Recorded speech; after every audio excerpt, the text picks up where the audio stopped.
আজ ঘুরে দেখব মথুরা কৃষ্ণ জন্মভূমি ও গোকুল। যমুনা নদীতে নৌকা বিহার করতে করতে ওই দূরে দেখা যায় কংসের কেল্লা। বিশ্রামঘাট, কংসের কেল্লা, কৃষ্ণ জন্মভূমি দেখে নেওয়ার পরে আমরা পৌঁছে গিয়েছিলাম গোকুল। ভগবান শ্রীকৃষ্ণের ছোটবেলাটা এখানেই কেটেছিল। গোকুল পরিক্রমা সম্পূর্ণ করে আমরা পৌঁছে গিয়েছিলাম রমন রীতি আশ্রম। মথুরা কৃষ্ণ জন্মভূমি ও গোকুল পরিক্রমার পরিকল্পনা যেদিনকে করবেন সেদিন সকালবেলায় সোনার তালগাছ মন্দিরটিও দেখে নিতে ভুলবেন না। 2025-এ হোলির মরশুমে গিয়েছিলাম, তাই দ্বারকাধীশ মন্দিরে অসাধারণ দৃশ্য দেখেছিলাম। গত দুটি পর্বে কলকাতা থেকে মথুরা যাত্রা এবং নিউ বৃন্দাবন ইস্কন মন্দির প্রেম মন্দিরের ভিডিও আমি আগেই বানিয়ে দিয়েছি। খরচের স্বাধীনতা আপনার, ভ্রমণের দায়িত্ব আমার। রমনরীতি আশ্রমের ভিতরে আমার সাথে থাকা আমার দর্শক বন্ধুরা, পর্যটক বন্ধুরা এইভাবেই আনন্দে মাতোয়ারা হয়েছিলেন। আগামী দিনে আপনারাও আমার সাথে বেরিয়ে পড়তে পারে। অক্টোবর 2024-এ নবনীতা দেবীকে ঘুরিয়েছিলাম, আর 2025-এর মার্চে খাঁ পরিবার ও দত্ত পরিবার। রাধে রাধে রাধে রাধে।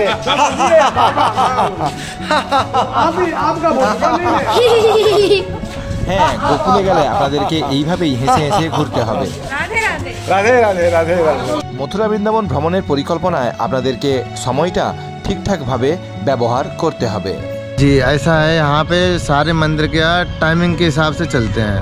तो सुबह मॉर्निंग में 7 बजे अगर निकलते हैं तो टाइम से मथुरा जन्मभूमि गोकुल साइड होता है। क्योंकि কিভাবে আমরা সকালবেলায় মথুরা কৃষ্ণ জন্মভূমি এবং দুপুরের পরে গোকুল পরিক্রমা করেছিলাম তা আজকে জানতে পারবেন। रमन रीति का जो मंदिर है वो 12 बजे बंद हो जाता है, फिर 4 बजे खुलता है।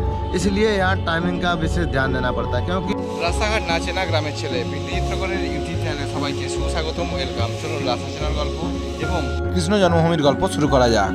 মথুরা, বৃন্দাবন, আগ্রা, দিল্লি বা ভারতবর্ষের যে কোনো জায়গা ভ্রমণের পরিকল্পনা চাইলে আপনারা আমার সাথে যোগাযোগ করতে পারেন। আমি ট্যুর প্ল্যান এস্টিমেট বানিয়ে দিতে পারি, এটা পেড সার্ভিস।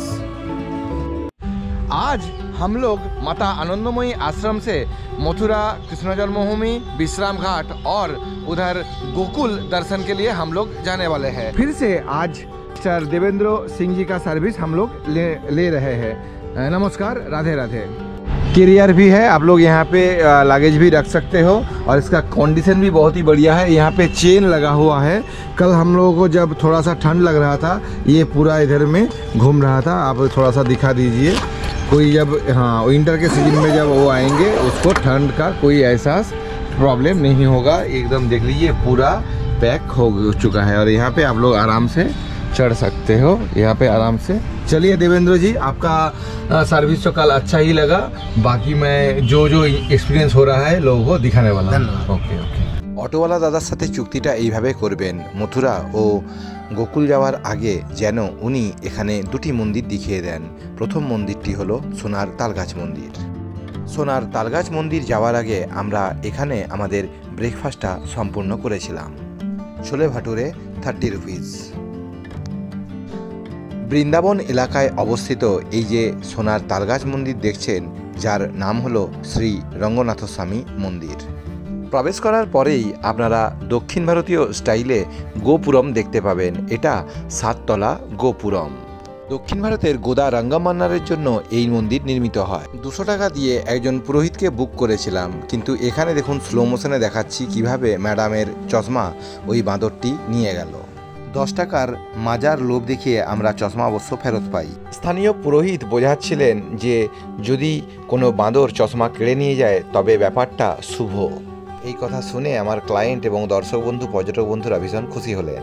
ডিসেম্বর 2024-এ আমি গাইডেন্স ফি ট্রিপে আমার দলকে নিয়ে কেরালার রাজধানী তিরুবনন্তপুরম গিয়েছিলাম। সেখানে পদ্মনাভ স্বামী মন্দিরে গিয়েছিলাম। আর এখানেও বৃন্দাবন ভ্রমণে এসে আপনারা অনন্ত শয়নে শায়িত পদ্মনাভ স্বামীজিকে দেখতে পাবেন। এই পদ্মনাভ স্বামী মন্দির দেখে নিয়ে আমরা আরও ভিতরে যাব। ভগবান বিষ্ণুকে ওনারা প্রদক্ষিণটা সম্পূর্ণ করলেন। আচ্ছা, এখানে আপনাদেরকে আমি একটু বলতে চাই, আপনারা যদি তিরুবনন্তপুরমে যদি গিয়ে থাকেন, তিরুবনন্তপুরমে পদ্মনাভ স্বামী মন্দির আছে। তো সেখানে এটা হলো এই পদ্মনাভ স্বামী, মানে বিষ্ণুর যে রূপটা আর কি। গোদা রঙ্গমান্নার নামে যে বৈষ্ণব সাধিকা ছিলেন তাকে উৎসর্গ করে এই মন্দির নির্মাণ করা হয়েছে। গোদা রঙ্গমান্নার শ্রী রঙ্গনাথ স্বামীকে পুজো করতেন, যা ভগবান শ্রীকৃষ্ণের একটি রূপ। তার তিনটে ইচ্ছে ছিল। প্রথম ইচ্ছে ছিল বৃন্দাবনে শ্রীকৃষ্ণের চরণে জীবন কাটানো, দ্বিতীয় ইচ্ছে ছিল ভগবান শ্রীকৃষ্ণকে বিবাহবন্ধনে আবদ্ধ করা এবং তৃতীয় ইচ্ছে ভগবান শ্রীকৃষ্ণকে ক্ষীরান্ন প্রদান করা। আরও বাকি গল্পটা এবং এই মন্দির নির্মাণের গল্পটা শোনাবো। তার আগে চলুন 15-30 টাকার যে টিকিট কাটা হয়েছিল তাতে এখানে শীষমহলে যাওয়া যাক। এই মুহূর্তে আমরা শীষমহলের ভিতরে এসে পৌঁছলাম। বৃন্দাবনের শেঠ গোবিন্দ দাসজি যখন এই মন্দির নির্মাণ করেন তখন তিনি এখানে এই সুন্দর শীষমহলটিও বানিয়েছিলেন। অনেক শেঠদের হাবেলি দেখেছিলেন, তো এখনও শীষমহল আছে, তো সেইটাকেই সেই রকমই যে রাজস্থানী বাণিজ্য করা, মানে রাজস্থানের আর্টের যে ধরনটা সেটাই রাজস্থানী পাবেন আর কি একদম। চলুন মন্দিরের বাকি থাকা গল্পটা আপনাদেরকে শোনাই। দক্ষিণ ভারতের স্বামীজি শ্রী রঙ্গদেশিক তিনি এখানে গোদা রঙ্গমন্নারের মূর্তি স্থাপন করেছিলেন। অর্থাৎ গোদা রঙ্গমন্নারের যে ইচ্ছে ছিল যে ভগবান শ্রীকৃষ্ণের পাশে তিনি থাকতে চান তা পূরণ হয়েছিল। শ্রী রঙ্গনাথ স্বামীজি যা ভগবান শ্রীকৃষ্ণের রূপ, রঙ্গনাথ স্বামীজির সাথে যাতে গোদা রঙ্গমন্নারজি থাকতে পারেন সেই জন্য মন্দির নির্মাণের পরিকল্পনা করা হয়।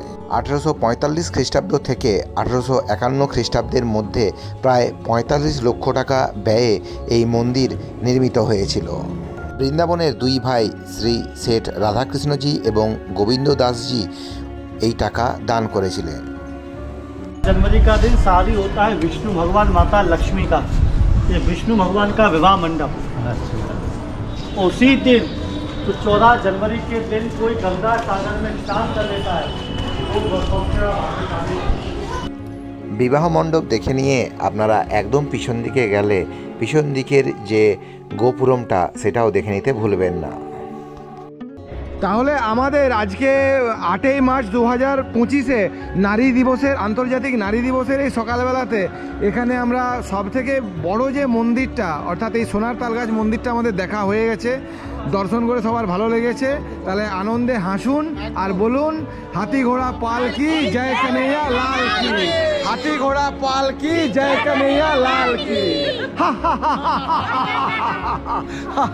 চলুন সবশেষে এটাই বলবো, এই মন্দির নির্মাণের জন্য দক্ষিণ ভারতের শ্রীরঙ্গম থেকে শ্রমিকরা এসেছিলেন। তারা এসে উত্তর ভারতে এই মন্দির নির্মাণ করে ফিরে যান। এরপরে আমরা চলে গিয়েছিলাম গোবিন্দ দেবজি মন্দির দেখার জন্য। সম্রাট আকবর রাজা মানসিংহকে সম্মান জানিয়ে এখানে সুবিশাল এই মন্দির নির্মাণের জন্য সহায়তা দিয়েছিলেন। দূর থেকে দেখলে এটিকে মন্দির নয় দুর্গ বলে মনে হবে। আগ্রা ফোর্ট যে রেড স্যান্ডস্টোন পাথরে তৈরি, সেই একই পাথরে এই মন্দির নির্মিত হয়েছে। 1525 খ্রিস্টাব্দে রূপ গোস্বামী এখানে গোবিন্দ দেবজির সন্ধান পেয়েছিলেন। পরবর্তীতে গোবিন্দ দেবজিকে এই মন্দিরে রাখা হয়েছিল। প্রথমে এটা 7 তলা বিল্ডিং ছিল, তারপরে সম্রাট ঔরঙ্গজেব উপরের 3 তলা ভেঙে দেন। বর্তমানে এটি 4 তলা একটি মন্দির। গোবিন্দ দেবজির মূর্তিকে পরবর্তী সময়ে জয়পুরে নিয়ে গিয়ে রাখা হয়। 8 মার্চ 2025 আমাদের ওখানে সবথেকে বড় মন্দিরটা, সেই মন্দিরটা দেখা হয়ে গিয়েছে। আমরা ওই মন্দির দেখে নিয়ে এখন 9:55 10টার সময় আমরা মথুরার উদ্দেশ্যে রওনা দিয়েছি। সকাল 10টার সময় আমরা মথুরার দিকে রওনা দিয়েছি। এটা আরও 1 ঘন্টা আগে, অর্থাৎ সকাল 9টার মধ্যে যদি আমরা মথুরার দিকে রওনা দিতাম আরও বেশি ভালো হতো। মথুরাতে গিয়ে আমরা পরপর দেখে নেব কংসের কেল্লা, দ্বারকাধীশ মন্দির, বিশ্রাম ঘাট এবং ওখানে নদীতে, যমুনা নদীতে নৌকা বিহার। বৃন্দাবন গোবিন্দদেবজি টেম্পল বা শ্রী রঙ্গনাথ স্বামী টেম্পল থেকে কংসের কেল্লার ডিস্টেন্স মোটামুটি 10 থেকে 11 কিলোমিটার। সকাল 10টার সময় আমরা ওদিকে শ্রী রঙ্গনাথ স্বামী মন্দিরটা বৃন্দাবনে দেখে নিয়েছিলাম। এখন 10:20 মিনিটে, 10:21 আমরা বৃন্দাবন এলাকায় এসে, আমরা মথুরা এলাকায় এসে পৌঁছলাম। এখানে যমুনা নদী প্রবাহিত হয়েছে, আর এই যমুনা নদীর পাড়ে সবুজায়নের কাজ এবং সৌন্দর্যায়নের কাজ খুব সুন্দরভাবে করা হয়েছে। আপনারা এখানে পৌঁছানোর পরে এই সবুজ গাছগাছালির ভিতর দিয়ে আপনাদের টোটো, অটো, 4 চাকা গাড়ি আপনাদেরকে একদম কংসের কেল্লার গোড়াতে নিয়ে যাবে। এদিকে আমার দলও এদিকে আছে। ওদিকে গাড়ি পার্ক করে আসার পরে কংসের কেল্লাকে ডান হাতে রাখবেন, আর এদিকে যমুনা নদীতে নৌকা বিহার হচ্ছে আপনারা দেখতে পাবেন। যমুনা নদীকে বাম হাতে রেখে আর ডান হাতে কংসের কেল্লাকে রেখে আপনারা হেঁটে হেঁটে এগিয়ে যাবেন। যেহেতু 11টার সময় মন্দির বন্ধ হয়ে যাবে, যেহেতু সকাল 11টার সময় মন্দির বন্ধ হয়ে যায়, দ্বারকাধীশ মন্দির বন্ধ হয়ে যায়, সেই জন্য আমরা সবার প্রথমে এখন হেঁটে হেঁটে দ্বারকাধীশ মন্দিরটা দেখতে যাচ্ছি। এই দ্বারকাধীশ মন্দির দেখতে যাওয়াটা যদি আপনারা 10টার আগে যদি এখানে এসে পৌঁছে যান, সেক্ষেত্রে আপনারা এদিকে এই যমুনা নদীতে নৌকা বিহার করেই ওদিকে বিশ্রাম ঘাটের দিকে যাবেন এবং বিশ্রাম ঘাটে গিয়ে ওখান থেকে ফেরার সময় আপনারা দ্বারকাধীশ মন্দির দেখে এদিকে ফিরে আসতে পারেন। তো এই হলো কংসের কেল্লার এরিয়া। নদীর পাড় এবং কংসের কেল্লার পাশ দিয়ে রাস্তা দিয়ে আস্তে আস্তে এগিয়ে আসবেন। যদি না বুঝতে পারেন, যে কোনো মানুষকে জিজ্ঞাসা করবেন যে আপনারা দ্বারকাধীশ মন্দিরের দিকে যেতে চান। আমরা যেহেতু হোলির মরশুমে গিয়েছিলাম, এখানে বিভিন্ন রকমের প্রসেশন চলছিল।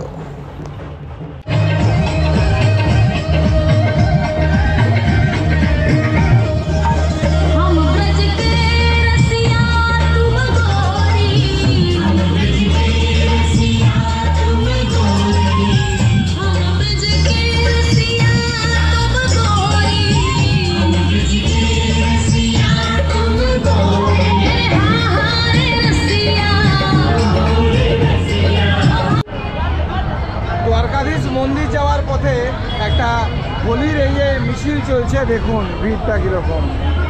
যাই হোক, আমরা ভিড়কে পাশ কাটিয়ে খুব সহজেই দ্বারকাধীশ মন্দিরের সামনে এসে পৌঁছলাম। আপনারা সকাল 10টা, 10:30, 11টার আগেই এখানে পৌঁছে যাওয়ার চেষ্টা করবেন। 11টার আগে পৌঁছলে সুবিধা হচ্ছে এটাই, আপনারা গিয়ে সুন্দরভাবে আপনাদের দ্বারকাধীশজির দর্শনটা হয়ে যাবে। এই মন্দির সকাল 11টা থেকে দুপুর 3:30 পর্যন্ত বন্ধ থাকে। আপনারা এলে সকাল 11টার আগেই দ্বারকাধীশজির দর্শনটা করে নেবেন। গাড়ি পার্ক করে রাখার পরে আমরা ওদিক দিয়ে হেঁটে হেঁটে এলাম। আর এই মন্দির দর্শন করে বেরিয়ে আসার পরে আপনারা ওদিকে গেলে মাত্র 50 থেকে 100 মিটারের মধ্যেই অবস্থিত বিশ্রাম ঘাট।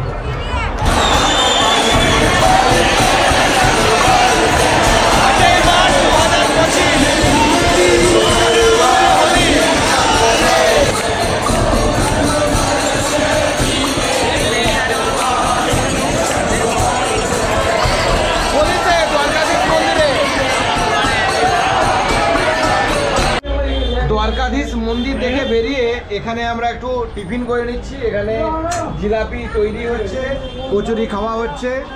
ম্যাডাম বলছিলেন যে হোলির এই যে মেজাজ যেটা দেখতে পেয়ে ভীষণ খুশি। ভেবেছিলেন যে হোলির মরশুমে আসা হবে? ভাবিনি, রাধারানীর কি অসীম কৃপা, তবে আসতে পেরেছি। আর পিন্টুদার মানে আগ্রহ আসার 400 টাকা কিলো জিলাপি, 400 টাকা কিলো জিলাপি। দ্বারকাধীশ মন্দির দেখে নিয়েছি। দ্বারকাধীশ মন্দির দেখে নিয়ে আমরা এখন চলুন যাব বিশ্রাম ঘাটে। ওই হচ্ছে দ্বারকাধীশ মন্দির, দেখুন দেখা যাচ্ছে। ওখান থেকে 100 মিটারের মধ্যেই অবস্থিত এই যে বিশ্রাম ঘাটের যে গেট করা আছে, তোরণ করা আছে, তোরণ দিয়ে আপনারা সিঁড়ি দিয়ে আস্তে আস্তে নামবেন। চলুন, ওই হলো দ্বারকাধীশ মন্দির আর এই হচ্ছে বিশ্রাম ঘাটের এন্ট্রি পয়েন্ট। চলুন বিশ্রাম ঘাটের এখানে এসে আপনারা এই সিঁড়ি পথ দিয়ে নামবেন। সিঁড়ি পথ দিয়ে নামতে নামতে এখানে অনেক প্যাড়ার দোকান দেখতে পাবেন। এই বিশ্রাম ঘাটে এসে আপনারা মথুরা রেল স্টেশনে যাওয়ার জন্য যে রেল ব্রিজটা সেটা দেখতে পাবেন। বিশ্রাম ঘাটে পৌঁছানোর পরে আপনারা ওখানে নৌকায় চড়ে যাবেন। আমরা নৌকোয় করে আমাদের পার্কিং এরিয়াতে ফিরব। আর পার্কিং এরিয়াতে ফেরার সময় আমি আমার প্রিয় পর্যটক এবং দর্শক বন্ধুদেরকে দেখিয়ে দেব যে কংসের কেল্লাখানি। তো চলুন নৌকা বিহারের আনন্দটা নেওয়া যাক। জয় মা যমুনা কি জয়, জয় মা যমুনা কি জয়। তাহলে আপনাদেরকে প্ল্যানটা আরও আরেকবার বুঝিয়ে দিই। যেখানে আপনাদের অটো, টোটো, 4 হুইলার পার্ক করাবে, অর্থাৎ ওই যে দূরে দেখতে পাচ্ছেন কংসের কেল্লা, ওই কংসের কেল্লার গোড়ায় আপনাদের গাড়ি পার্ক করাবে। আপনারা ওখান থেকে হেঁটে চলে যাবেন সবার প্রথমে দ্বারকাধীশ মন্দির। দ্বারকাধীশ মন্দির দেখে নিয়ে আপনারা বিশ্রাম ঘাটে যাবেন। বিশ্রাম ঘাট থেকে আপনারা হেঁটে ফিরবেন না, ওখান থেকে আপনারা নৌকোয় করে ফিরবেন পার্কিং এরিয়ার দিকে।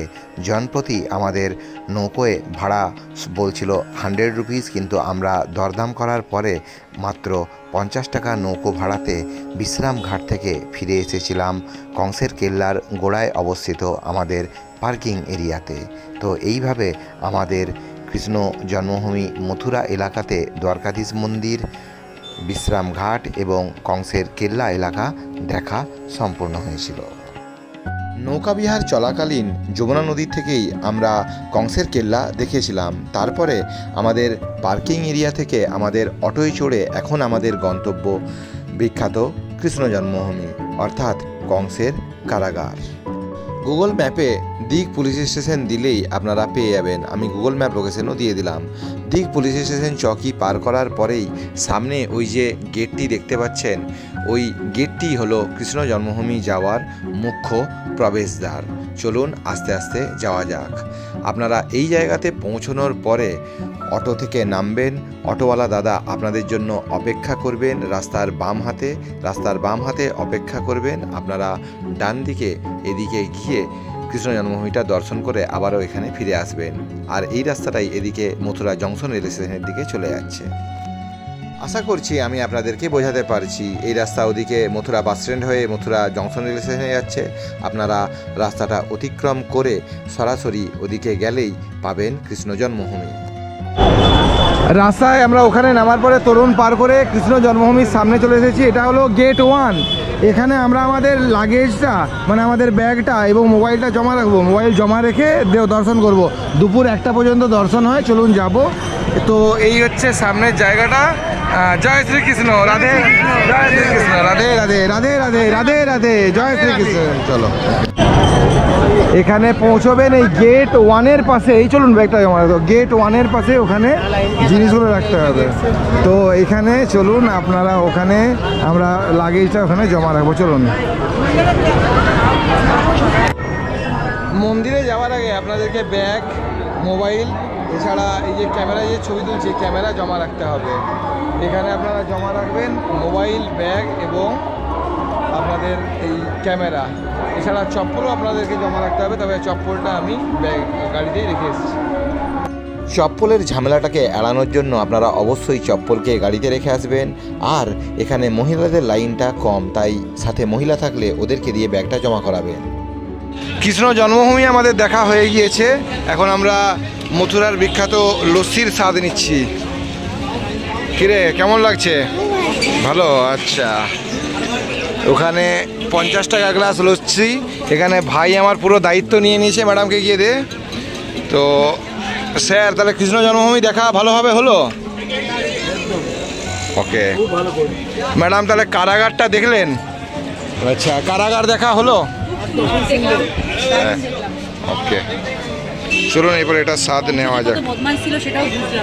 সেই চলুন এবারে লস্যির স্বাদ নেওয়া যাক।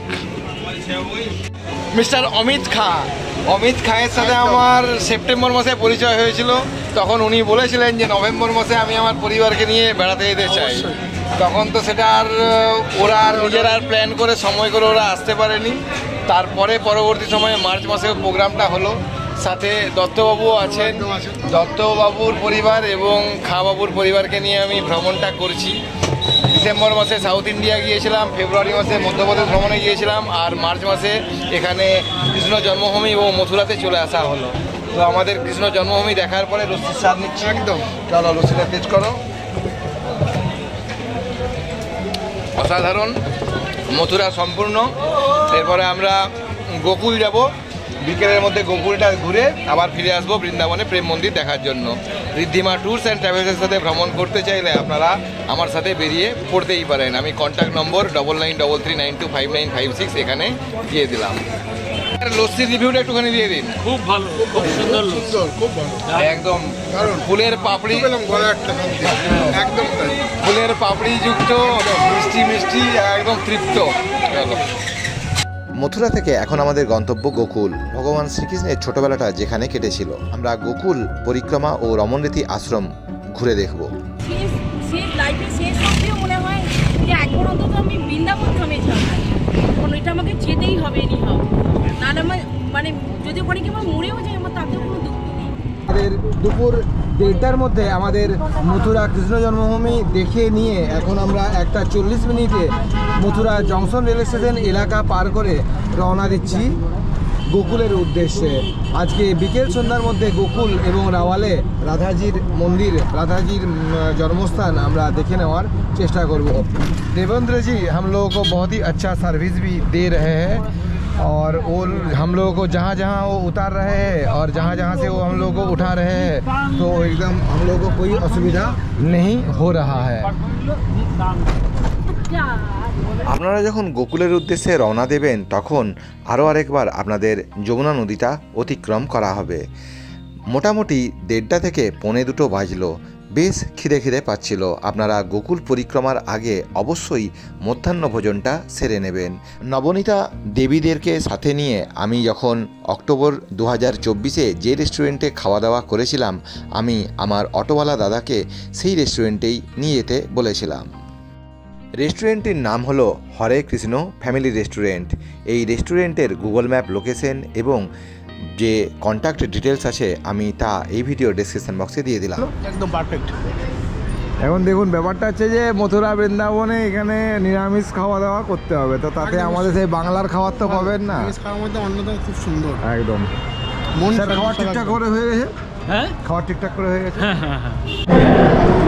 হরে কৃষ্ণ ফ্যামিলি রেস্টুরেন্টে আমরা লাঞ্চটা সারছি। 160 টাকার এই হচ্ছে থালি, ভেজ থালি। ম্যাডাম এদিকে আছেন, স্যার এদিকে আছেন। খিদে বেশ পেয়ে গেছে। আমরা 2:15 সময় লাঞ্চ সারছি। বাটার নিয়ে করে ও এখানে সুন্দর করে দিয়ে দিয়েছে। সব ঠিক আছে তো? লাস্টবার যখন অক্টোবর 2024-এ নবনীতা দেবীর পরিবারকে সাথে নিয়ে এখানে এসেছিলাম তখনও এখানে মধ্যাহ্নভোজনের অভিজ্ঞতা ছিল খুবই ভালো। তাই আপনারা নিশ্চিন্তে হরে কৃষ্ণ রেস্টুরেন্টে লাঞ্চ সারতে পারেন। রেস্টুরেন্টটির নাম Hare Krishna family restaurant. Phone number এখানে দেওয়া আছে। আমি এই জায়গাটার গুগল ম্যাপ লোকেশনও ভিডিও ডেসক্রিপশন বক্সে দিয়ে দিলাম। এই হলো ফুড। আর অবশ্যই যেটা করবেন তা হলো এই রেস্টুরেন্টের লস্যির স্বাদ নেওয়া। এই লস্যির স্বাদও ছিল বেশ ভালো। লাঞ্চ সম্পূর্ণ করার পরে এখানে গোকুল এলাকার পার্কিং এরিয়া হচ্ছে এটা। আপনাদের গাড়ি এখানে পার্ক করাবেন, অটো, টোটো, 4 হুইলার এখানে পার্ক করে আপনারা গোকুলের মন্দিরগুলো পরিক্রমায় যাবেন। পার্কিং এরিয়া থেকে আপনারা নদীর পাড় বরাবর এই পথ দিয়ে এগোতে থাকবেন। এগোতে থাকলে যমুনা নদীকে ডান দিকে দেখতে পাবেন। আর সামনে এই সিঁড়ি পথ দিয়ে একটুখানি উঠে গেলেই ওখানে আছে নন্দ ভবন। নন্দ ভবনের ভিতরে যাবেন এবং ওখানে গিয়ে আপনারা ছোট্ট গোপালকে ওনারা ঝোলাতে বলবেন। অনেক টাকা চাইবে, 500 টাকা, 1000 টাকা, 1500 টাকা চাইবে। আপনারা আপনাদের ক্ষমতা অনুযায়ী 50, 100, 200 টাকাও দিতে পারেন। তারপরে দেখে আবার এখানে ফিরে আসবেন। যমুনা নদীর পাড় বরাবর এই যে রাস্তাটি আপনারা দেখছেন, আপনারা মাত্র 100 টাকা বা 150 টাকা দিয়ে একজন পুরোহিত আপনাকে যমুনা নদীর পাড় বরাবর এই রাস্তা দিয়ে আস্তে আস্তে ওখানে এগিয়ে নিয়ে যাবেন। ওখানে যাওয়ার পরে আপনারা নন্দ বাবার বাড়িটা দেখবেন। এই হচ্ছে পথটা। আর এদিকে এই যমুনা নদী। এখানে দেখুন পর্যটকেরা, তীর্থযাত্রীরা কীভাবে আসছেন। মন্দির দর্শন করে আমরা চলে এসেছি। এরপরে আমরা ফিরতি পথে যাচ্ছি। এখানে দেখুন, এখানে মহিলা মহলদের এখানে মার্কেটিং করা চলছে। ওদিকে যমুনা নদী আর এখানে মার্কেটিং করছে মা মেয়ে। সেটা কি দেখবো বল? হ্যাঁ খুব সুন্দর, অসাধারণ, জাস্ট অসাধারণ, জাস্ট অসাধারণ, জাস্ট অসাধারণ। যমুনা নদীর তীরে ওদিকে নন্দ ভবন দেখে আপনারা নন্দ চকের দিকে যখন আসবেন তখন ডান হাতে এখানে নন্দ বাবার কুলদেবীর মন্দিরটা দেখে নিতে ভুলবেন না। এখানে নন্দ বাবার কুলদেবী মন্দির দেখে নেবেন। এই জায়গার গুগল ম্যাপ লোকেশন এবং নন্দ চকের গুগল ম্যাপ লোকেশনও আমি এই ভিডিওর ডেসক্রিপশন বক্সে দিয়ে দিলাম। আর এই জায়গাটা হলো নন্দ চক। আপনারা নন্দ চকে পৌঁছবেন। নন্দ চকে পৌঁছানোর পরেই ওদিকটাতে আছে বলদেবজি মন্দির, যেখানে বলদেবজির জন্মস্থান। তো এই হলো নন্দ চক এলাকা। আর এই জায়গাগুলো বোঝানোর জন্য আপনারা যদি 100 টাকা দিয়ে একজন কাউকে গাইড হিসাবে নেন, অর্থাৎ কোনো পুরোহিতকে নেন, তিনি আপনাদের এই জায়গার মাহাত্ম্যটা বুঝিয়ে দেবেন। এখন আমরা একদম নন্দচক এলাকাতে দাঁড়িয়ে আছি। এখানে বলদেবজি মন্দিরটা দেখে নিয়ে আমরা ফিরব। এই বট গাছের সামনে আর এই বাড়িটার, রাধারানীর এই বাড়িটার সামনে আর এই বলরাম মন্দিরের সামনে এটা হলো মাখনচোর গলি। বিখ্যাত মাখনচোর গলিটাও আপনারা দেখে নেবেন। মাখনচোর গলি দেখে নিয়ে আপনাদেরকে ফিরতে হবে আপনাদের পার্কিং এলাকাতে। তাহলে গোকুল এলাকা আপনারা ঘুরে দেখছেন। আশা করছি আপনাদের নন্দ ভবন মানে নন্দ কেল্লা এবং ওনাদের যে কুলদেবীর যে মন্দির এবং আমাদের বলরামের যে মন্দির বা বলরাম যেখানে জন্মগ্রহণ করেছিলেন, এই সমস্ত জায়গাগুলো আপনাদের ঠিকঠাকভাবে দেখা হয়ে গেছে। চলুন আবার আমরা রাধে রাধে করে এরপরে আরেকটা যে বিখ্যাত জায়গা রমণরীতি মন্দির এবং চিন্তাহরণ ঘাট এবং বিশ্বব্রহ্মাণ্ড ঘাট এবং 84 খাম্বা মন্দির, এগুলো এরপরে আমরা যাব। তো এই হচ্ছে গোকুল এলাকার চিত্র। দেখুন পুরনো দিনের বাড়ি এবং এই পুরনো দিনের বাড়িগুলোর গায়েই কি সুন্দর অঙ্কন চিত্রের কাজ করা হয়েছে। এখানেই তীর্থযাত্রী, পর্যটক এবং দর্শনার্থীরা এইভাবেই গলিপথে ঘুরে বেড়ান এবং যমুনা নদীর পাড় দেখেন আর মন্দির, কেল্লা, এই সমস্ত জায়গাগুলো ঘুরে দেখেন। তো অমিতবাবু হ্যাপি, খুশি? একদম খুব সুন্দর, চলো ভালো, একদম রাধে রাধে। হ্যাঁ, সব রাধে রাধে রাধে। আজকে শপিং করে দিলে আরো বেশি খুশি। আচ্ছা, এখানে দলের সদস্যরা বলছে শপিং এর সময় চাই। হবে তো আমরা ওই যে এতে যখন যাব বাকে বিহারী মন্দির এলাকাতে আরো অনেক দোকান আছে, সেখানে মার্কেটিং অবশ্যই আর হবে। একদম একদম। না এখন তো এখন তো আস্তে আস্তে তো চাপ কমছে। মন্দিরের দর্শনের জায়গাগুলো অনেক যখন হয়ে যাচ্ছে তখন তো বলছি যে না বন্ধ না, যখন হয়ে যাচ্ছে এবার তো সব কমপ্লিটের পথে, তো সেই জন্য চাপ কম। পার্কিং এরিয়া থেকে আমরা যমুনা নদীর পাড় বরাবর ওদিকে নন্দভবন দেখতে গিয়েছিলাম, আবার ওইখানেই ফিরে এলাম। এরপরে আমরা আমাদের অটোয় করে পৌঁছে গেলাম রমণরীতি আশ্রমের সামনে ডিয়ার পার্কে। এখানে আপনারা হরিণ যেগুলো দেখতে পাচ্ছেন, এই হরিণগুলোর সাথেই ভগবান শ্রীকৃষ্ণ তার ছোটোবেলায় তার সখীদের সাথে খেলাধুলো করতেন, এই জায়গাতেই খেলাধুলো করতেন। বাড়ির ক্ষুদে সদস্যদেরকে সাথে নিয়ে আপনারা এখানে যখন পৌঁছবেন, আপনারা অভূতপূর্ব আনন্দের সাথে আপনাদের একটা দারুণ সময়, দারুণ বিকেলবেলা এখানে কাটাবেন। এখানে জানিয়ে রাখি, রমণরীতি আশ্রম খোলার সময় হলো বিকেল 3:30 4টা। আমরা সেই টাইম মেনটেন করে এখানে 3:30 4টের দিকেই পৌঁছে গিয়েছিলাম। আর রমণরীতি আশ্রমে পৌঁছানোর পরে আপনারা অভূতপূর্ব দৃশ্য দেখবেন। এখানে আগত তীর্থযাত্রী, পর্যটকরা এখানকার যে বালি আছে, যে বালিতে ভগবান শ্রীকৃষ্ণ তার সখীদের সাথে খেলতেন, ছোটোবেলার বন্ধুবান্ধবদের সাথে খেলাধুলো করতেন, এখানেও আগত তীর্থযাত্রীরা সেরকমভাবেই বালি নিয়ে খেলাধুলো করছেন। এই দৃশ্য আপনারা এখানে এসে দেখতে পাবেন। রাধে রাধে রাধে রাধে রাধে রাধে রাধে রাধে। 2025 হোলির মরশুমে 8 মার্চ আমি এইভাবে অমিতবাবুকে আনন্দে পরিপূর্ণ হতে দেখেছিলাম। দত্ত পরিবার এবং খাঁ পরিবার এইভাবেই খুশি হয়েছিলেন। হোলি হ্যাপি হোলি, রাধে রাধে, রাধা রমন জি কা জয় হো। 84 খাম্বা মন্দির, এই মন্দিরের ভিতরে গিয়ে আপনারা অনেকগুলো স্তম্ভ দেখতে পাবেন। মানুষের 84 লক্ষ জীবনের পরে মানব জন্ম হয়, সেই জন্য এই মন্দিরের ভিতরে গেলে আপনারা 84খানা খাম্বা দেখতে পাবেন। ওই খাম্বাতে তো খাম্বাটাকে তো জড়িয়ে ধরেছিলেন নাকি? আর ওখানে তো গোপালকেও তো আপনারা তো ঝোলালেন তো, চলুন তো এই সেই 84 খাম্বা মন্দির দেখে নিয়ে এখানে ভগবান শিবকেও নমস্কার জানিয়ে এরপরে আমরা চিন্তাহরণ শিব মন্দির এবং বিশ্বব্রহ্মাণ্ড ঘাট যাব। চলুন যাওয়া যাক, চলো। এই বিশ্বব্রহ্মাণ্ড ঘাটে এসে আপনারা এখানে বিকেলবেলায় সুন্দর করে ফটোগ্রাফি করতে পারেন। এখানে দেখুন কি সুন্দর বাঁধানো ঘাট আছে।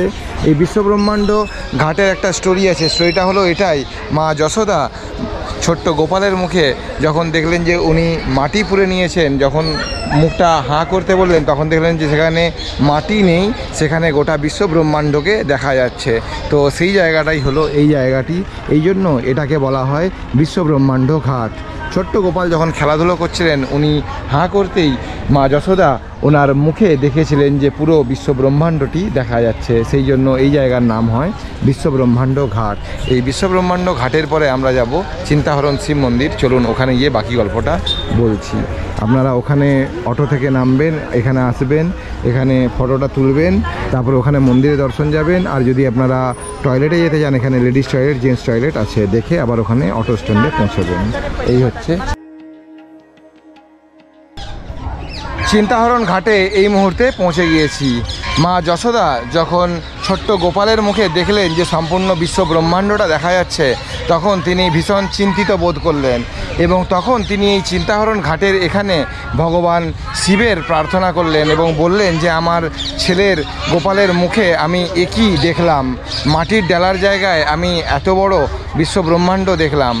তখন এখানে মহাদেবজির যেহেতু উনি প্রার্থনা করেছিলেন এবং সেই প্রার্থনা ভগবান মহাদেব শুনেছিলেন, সেই জন্য এই জায়গাটাকে বলা হয় চিন্তাহরণ শিব মন্দির। অর্থাৎ মহাদেব চিন্তাটাকে হরণ করে নিয়েছিলেন।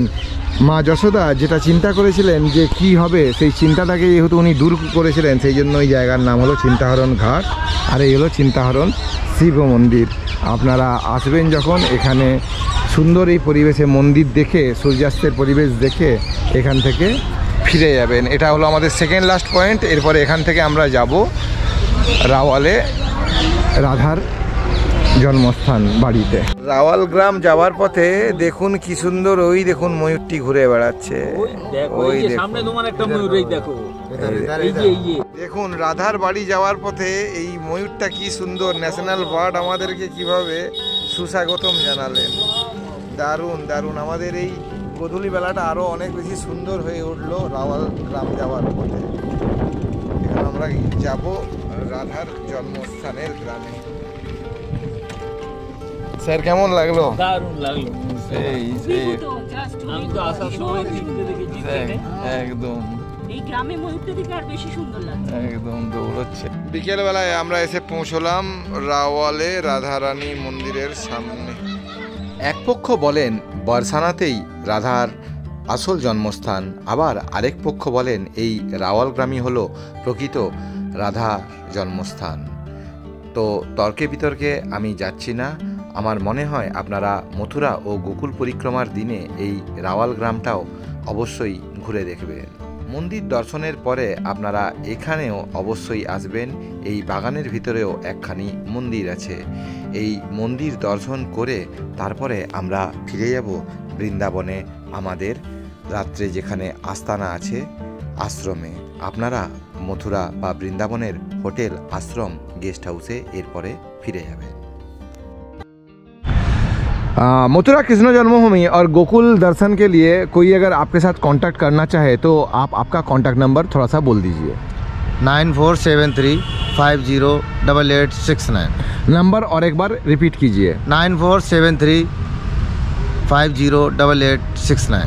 मैं ये नंबर स्क्रीन पे दे रहा हूँ। आप ये जो देवेंद्र जी का जो ऑटो का जो सर्विस, आप लोग आराम से इसमें 5 से 6 लोग या और 5 से 6 लोग और उसके साथ आप लोग जो लगेज जो का जो कैरियर आप लोग यहाँ पे आराम से उसमें चढ़ सकते हो। अमित भाई तुम ही बोलो जे ওনার গাড়ির সার্ভিস কিরকম? সার্ভিস একদম কোন নিঃসন্দেহে বলার কোনো কথা নেই, একদম একদম ভালো ভালো সার্ভিস একদম। স্যার ম্যাডাম বলুন, যখন ওখানে যখন আপনাদের এই খারাপ রাস্তাটা যেভাবে পার করলো, স্কিলফুল পাইলট, একদম স্কিলফুল পাইলট, একদম একদম। এই পুডলাটাকে বাঁচানোর জন্য উনি যেভাবে হনুমানকে মেরেছেন থেকে দেখছিলাম, सही सही তাড়া করছেন, আমি তো মানে অভিভূত ওনার ব্যবহার। ठीक। तो क्या नाम आपका बोल दीजिए? देवेंद्र सिंह। देवेंद्र सिंह जी का सर्विस आप लोग ले सकते हो। अब नंबर और एक बार बोल दीजिए। 9473 हाँ 508869। ঠিক আছে, ওকে, থ্যাংক ইউ দাদা, থ্যাংক ইউ থ্যাংক ইউ। মোটামুটি 1800 থেকে 2000 টাকার মধ্যেই আপনাদের 5 থেকে 6 জনের খুব স্বাচ্ছন্দ্যেই মথুরা ও গোকুল পরিক্রমা হয়ে যাবে। চুরাশিখাম্বা মন্দিরে পৌঁছানোর পরে প্রয়াত সুভাষ সামন্ত দাদাকে ভীষণ মনে পড়ছিল। দাদা, তুমি যেখানেই থাকো ভালো থেকো, চিরকাল তোমাকে মনে থাকবে। তোমার পরিবারের সাথে মথুরা বৃন্দাবন আগ্রা ভ্রমণ 2024-এর মে মাসে করেছিলাম, সেটা ভীষণ রকমের মনে পড়ছিল। দাদা ভালো থেকো। মার্চ মাসে বৃন্দাবন ঘুরছিলাম বলেই তোমার সাথে শেষ দেখাটা হলো না। আমার আজকের ভিডিও ভালো লাগলে লাইক করবেন, কোনো কিছু জানতে হলে কমেন্ট করবেন, আমি অবশ্যই উত্তর দেওয়ার চেষ্টা করব। আর যারা আমার চ্যানেল নতুন, চ্যানেলটিকে অবশ্যই সাবস্ক্রাইব করবেন। সবাই সুস্থ থাকুন, ভালো থাকুন, সাবধানতা অবলম্বন করে ভ্রমণ করুন। রাধে রাধে, জয় শ্রীকৃষ্ণ, দুর্গা দুর্গা।